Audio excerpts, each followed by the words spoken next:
Well, Prince Poppycock is a kind of, I've been described as part randy dandy, part drunken courtesan, and I dress as kind of a geisha clown, 18th century dandy,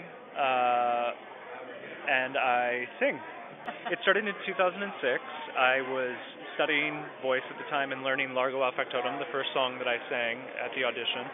And a friend, and I wanted to start singing opera in nightclubs, actually. And a friend of mine had a club called Wig Out, and she invited me to perform. The only stipulation was that I needed to wear a wig. And so I was really obsessed with dandyism at the time. It's not how I live my life, but it's something that I'm kind of, abstractly, I find it very interesting because, Oscar Wilde and people like that, it's, you become an art form in yourself.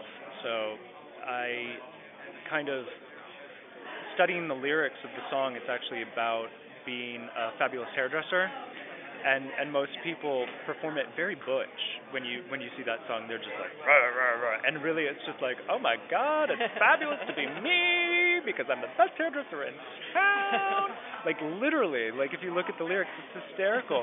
So I was just like, wait a second, really people like are seriously barking and they're like, rah, rah, rah, rah, rah. And like literally they're just like, everybody wants me, all the boys want me, all the girls want me. He says that, And so I rented a costume, a Baroque, tailcoat, a frock coat and knickers.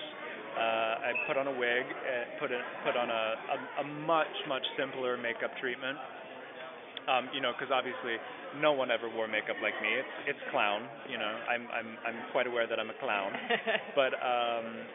Very pretty one. Well, thank you very much. I used to call myself the world's most famous sexy Rococo clown in the 90028 zip code. That was my tagline for a while. So I performed this number out. It still had the basics were there. I had the two hand mirrors already. I had that kind of.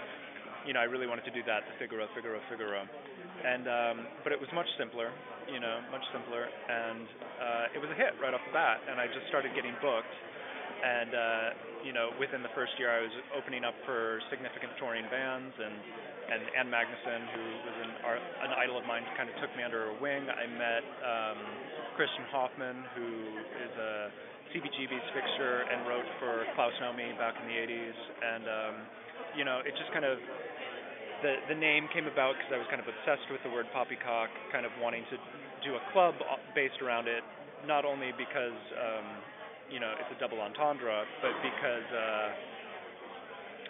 life is kind of it's like I struggled with depression in my life because of the inherent meaningless of life, because life is absurd, but if you just you can mourn that fact, or you can flip it on its head and you can say nothing means anything, let's have a frickin' party, and that's kind of what Poppycock gives me, is that it helps me not be like, oh my God, there's so much pain in the world, and what's suffering for it, and it makes it like, well, we're just gonna spruce things up and we're gonna party now.